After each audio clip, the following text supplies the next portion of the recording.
So ఇప్పుడు రాష్ట్రంలో ఒక పెద్ద డిస్కషన్ జరుగుతున్నది, రిజర్వేషన్లు ఎత్తేస్తారట అని.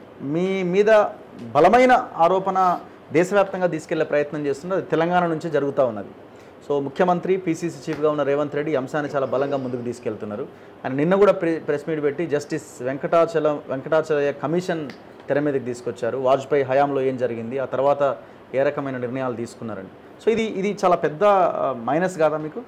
అసలు జనం దాన్ని పట్టించుకుంటలేరు. అంటే రిజర్వేషన్ అంశమే జనాలకు పట్టింపు లేదా? రిజర్వేషన్ అంశం జనాలకు పట్టింపు ఉంది, రేవంత్ రెడ్డి మాటల మీద పట్టింపు లేదు. రేవంత్ రెడ్డి గారు కావాలని ఉద్దేశపూర్వకంగా ఈ అంశాన్ని తెస్తుండనేది తెలుస్తూ ఉంది. 10 సంవత్సరాలుగా కేంద్రంలో నరేంద్ర మోడీ గారు అధికారంలో ఉన్నారు. ఎందుకు తీసేయలేరు రిజర్వేషన్లు? ఎందుకు తీసేయలేరు? ఇప్పుడు 400 అడుగుతున్నారు. 450 మీకు వెళ్ళాల్సింది ఏంటంటే ఎన్డీఏకి 350 ఎంపీలు ఉన్నారు. మేము తీసేయాలనుకుంటే ఇవాళ కూడా తీసేయచ్చు కదా. 18 రాష్ట్రాల ముఖ్యమంత్రులు ఉన్నారు 28లో. రాజ్యసభలో మెజారిటీ ఉంది మాకు. ఎందుకు తీసేయలే? మేము తీసేయలే రిజర్వేషన్లు. కొత్తగా 10% అగ్రవర్ణాల పేదలకు ఇచ్చిన ఈడబ్ల్యూఎస్ రిజర్వేషన్లు నరేంద్ర మోడీ గారు వచ్చిన తర్వాత తీసేయలే. ఇయ్యాలడు దాకా కొత్తగా ఇచ్చుకుంటూ వచ్చినామన్నా మేము. మీరు తీసేసారు కాంగ్రెస్ పార్టీ. బీసీలో రిజర్వేషన్లు తగ్గించి, ఓబీసీలో రిజర్వేషన్లు తగ్గించి, అందులోకి 5% ముస్లింలకు మీరు కదా రిజర్వేషన్లు ఇచ్చిర్రు. మీరు కదా బీసీలకు వ్యతిరేకంగా పనిచేస్తుంది.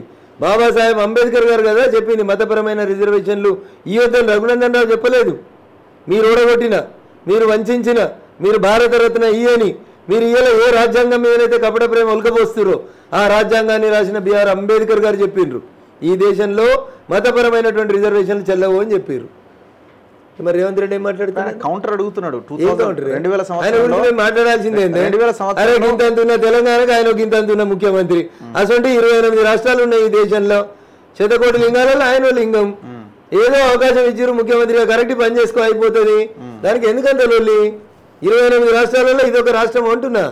అడొక ఆయన ముఫ్తీ మహమ్మద్ సయ్యద్ అని జమ్మూ కాశ్మీర్లో. ఒక్క మోడీ కాదు 100 మోడీలతో కూడా ఆర్టికల్ 370 రద్దు కాదు అన్నాడు. 5 నిమిషాల్లో ఆర్టికల్ 370 ఆగస్టు 9, 2018 నాడు రద్దు చేసినాం. ఎక్కువ మాట్లాడితే ఆయన తీసుకుపోయి శ్రీకృష్ణ జన్మస్థానంలో వారేసినాం. ఎక్కువ మాట్లాడే ఎవరైనా గానే ఉంటారు. ఎక్కువ మాట్లాడుతున్నాడు. ఎంత మాట్లాడాలో గంతే మాట్లాడాలి. అందుకనే ఢిల్లీ పోలీసు వాళ్ళు వచ్చారు కదా. నిన్ను అడిగిన దానికి ఆన్సర్ చెప్పాలి కదా. అని నిన్ను పట్టించుకునేది ఎవడు? నువ్వు తెలంగాణలో గెలిచేదేన్ని చూడు. రేపు తెలంగాణ రిజల్ట్ వచ్చినాక మాతో ఆయన పోటీ పడతాడేమో చూడు. ఎందుకన్నా అన్ని ఆడలేక మధ్యలో ఉన్నట్టు. మహాలక్ష్మి 2,500 ఇచ్చుడు శాతం అయితే లేదు. కేసీఆర్ ఉంటే 5,000 పోతే 15,000. ఏమి మరి పోయింది కదా. పోయి 6 నెలలు అయింది కదా. రైతు బంధు వేసే దిక్కు లేదు నీకు.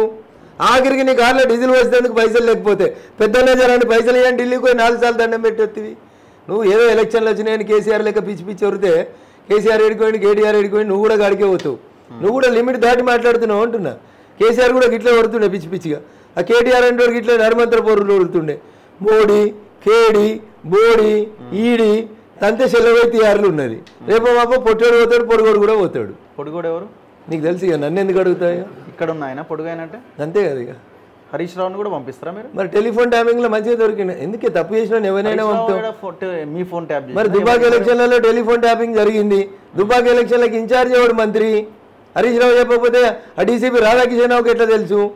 రాధాకిషన్ రావే చెప్పింది కదా దుబ్బాక ఎలక్షన్లలో రఘునందన్ చుట్టాల ఫోన్లు విన్నాం మేము, పట్నంలో వాళ్ళ చిట్ ఫండ్ వ్యాపారం చేసే చుట్టపోని ఇంట్లోకి వెళ్ళి పైసలు ఎత్తుకొచ్చినామని రాధాకిషన్ రావు చెప్పింది కదా. హరీష్ రావు ఓవరాల్ గా చెప్తాడు చేయమని. ఆయన ఏమైనా ఎవిడెన్స్ దొరుకుతుందా, ఇంకేమన్నా ఉంటుందా? రాధాకిషన్ రావు చెప్పిన దాన్ని ఇంకొంచెం లోపలికి చదువు. రాజపుష్ప ఆయన ఇంటికి పోయినాము, వాడు నేను 2 క్లాస్మేట్స్, వాళ్ళు 4 అన్నదమ్ములు, తెల్లాపూర్లు ఇల్లు ఉంటుంది. ఇగో నేను పలానా ఎస్ఐని ఇచ్చిన, ఎస్ఐకో బొలేరో ఇచ్చిన, ఆయనకు కొత్త ఐఫోన్ కొని ఇచ్చిన. ఇంకా నువ్వు మొత్తం చదువుతలేవన్నా? ఇంకా చాలా ఉంది ఆ రిమాండ్ కేసు డైరీలో. నేను వకీల్ కదా, అందుకనే చెప్తా ఉన్నా. కేసీఆర్ పోతాడు, హరీష్ పోతాడు, కేటీఆర్ పోతాడు, వెంకటరామరెడ్డి కూడా పోతాడు వాళ్ళు వెనకాల. చూద్దాం ఏం జరుగుతుంది ఎలక్షన్ తర్వాత. ఇప్పుడు అన్ని ఎలక్షన్ల ముందు ఇవన్నీ నడుస్తూనే ఉంటాయి కదా. నువ్వు అందుకనే ఎలక్షన్ లేనప్పుడు చెల్లెని దొరికిపోయారు కదా. ఎలక్షన్ లేనప్పుడు దొరికిపోక ఎలక్షన్లు అయిపోయినాక దొరికిపోయినాం అందుకే. సో ఇప్పుడు రేవంత్ రెడ్డి చేసిన వ్యాఖ్యలు మిమ్మల్ని డిఫెన్స్ లోకి నెట్టినాయని భావించవచ్చా? అసలు మేము పట్టించుకుంటలేమే. ఎందుకంటే వాళ్ళు అదే అంశాన్ని ఆయన మేము పట్టించుకుంటలేమే. జనాలు పట్టించుకుంటే చూద్దాం, అది ప్రజల తీర్పును గౌరవిస్తాం. ఒక గాడిద గుడ్డు అని ఒక గుడ్డును చూపిస్తున్నారు. అది ఆయన జనానికి ఇచ్చిందన్న 2,500 ఏమి ఇవ్వలేదంటే గాడిద గుడ్డు తప్ప ఏమి ఇవ్వలేదని. అందుకనే పెద్ద నాని పోయినావా, దండం పెట్టినావా, ఎగురుకుంటూ పోయినావా? ఎందుకు పోయినావు?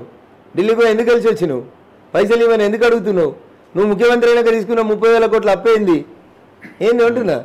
గారే గుడ్డి ఇచ్చినాడు 30,000 కోట్లు ఎందుకు ఇచ్చిండు నీకు? మరి ఏం చూసి ఇచ్చిండు? నోరున్నది కదా అని ఏది పడితే అది మాట్లాడుతున్నాడు. కేసీఆర్ అనేటోడికి బదనాం కావడానికి 10 ఏళ్ళు పట్టింది, ఈయన బదనాం కావడానికి 10 నెలలు కూడా అవసరం లేదు. ఇట్లా మాట్లాడితే తెలంగాణ సమాజం స్వీకరించదు.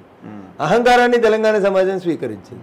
మర్యాదను స్వీకరిస్తుంది, అహంకారాన్ని స్వీకరించదు.